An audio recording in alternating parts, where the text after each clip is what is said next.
Nuvens negras e densas subiam e chocavam-se entre si. A atmosfera abriu-se e recuou. Podemos então olhar através do espaço aberto em Órion, donde vinha a voz de Deus.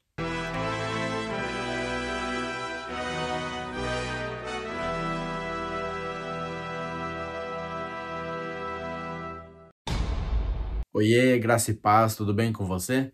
Antes de nós começarmos esse vídeo, eu quero dizer a você que se você não é inscrito no canal, se inscreva no canal A Última Batalha ou também no Instagram, @ultimabatalha, para que você possa receber mais vídeos como esse. E não se esqueça de deixar o seu comentário.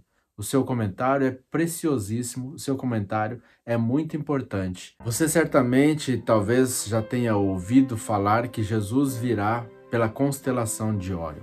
Algumas pessoas, elas tentam até debater esse assunto e dizer, olha, Jesus não vai vir pela constelação de Órion, as estrelas não vão sair do lugar, a constelação de Órion não vai abrir um espaço para que Jesus passe por aquele lugar, e assim vão muitas e muitas ideias, muitas especulações a respeito desse assunto. Uns dizem sim, Jesus vai voltar pela constelação de Órion, outros dizem não, ele não vai vir pela constelação de Órion, as estrelas não vão mover-se do seu lugar, não tem nada a ver com isso. O texto bíblico lá de Mateus que fala que o sol, a lua, as estrelas, elas serão, removerão, não é literal, e assim por diante. Então nós vamos olhar o texto bíblico que fala em relação ali aonde os corpos celestes seriam abalados. Mateus capítulo 24, aquele grande sermão profético que Jesus deu, relatado em Mateus 24, no verso 19, está escrito: Logo depois da aflição daqueles dias, o sol escurecerá, a lua não dará a sua luz, e as estrelas cairão do céu, e os corpos celestes serão abalados. Algumas pessoas, como eu disse no começo, dizem que as estrelas não se moverão, que os corpos celestes eles serão abalados, mas isso não é literal. Mas veja o que nós encontramos aqui no livro, eu estou com ele em mãos, o livro Primeiros Escritos, da irmã White, lá no capítulo que fala o abalo das potestades do céu. Primeiros Escritos, página 41. E ela relata a seguinte forma: a 16 de dezembro de 1848, o Senhor me deu uma visão acerca do abalo das potestades do céu. Veja que aqui ela está relatando justamente Mateus 24, verso 19. E ela então diz que Deus deu uma visão para ela a respeito do abalo das potestades do céu.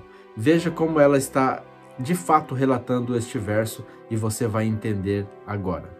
Ela diz assim: Vi que quando o Senhor disse céu, ao dar os sinais registrados por Mateus, Marcos e Lucas, ou seja, justamente o verso que nós estamos lendo, que está em Mateus 24, 29 e também relatado em Marcos e Lucas, capítulo 21, ela diz assim: Quando o Senhor disse céu, ao dar os sinais registrados por Mateus, Marcos e Lucas, ele queria dizer céu, ou seja, literal. Não era simbólico, literal. Ela continua: E quando disse terra, queria significar terra, também literal. Para céu era literal, para a terra era literal. Assim, conforme está relatado nesses 3 livros sinópticos. Então ela continua: as potestades do céu são, presta atenção, o sol, a lua e as estrelas. Seu governo é no firmamento. As potestades da terra são as que governam sobre a terra. As potestades do céu serão abaladas com a voz de Deus. Então o sol, a lua e as estrelas se moverão em seus lugares. Não passarão, mas serão abalados pela voz de Deus. assim que é literal. Quando lá em Mateus 24, verso 29, diz que as potestades dos céus serão abaladas, é literal.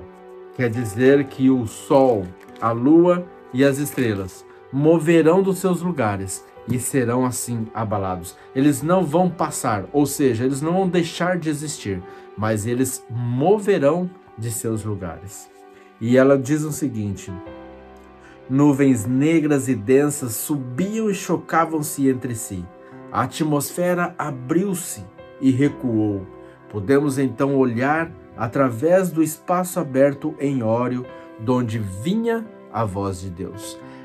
A voz de Deus, os santos, os salvos, os 144 mil, quando eles estiverem no momento mais próximo da volta de Jesus, quando eles estiverem no momento passando por aquela grande aflição, pela angústia de Jacó, num dado momento da história, eles verão os céus, as grandes nuvens negras se chocando, os céus abrindo e fechando, recuando, e eles ouvirão a voz de Deus vinda pelo espaço aberto através de Órion.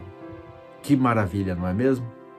Agora ela continua dizendo: a santa cidade descerá por aquele espaço aberto.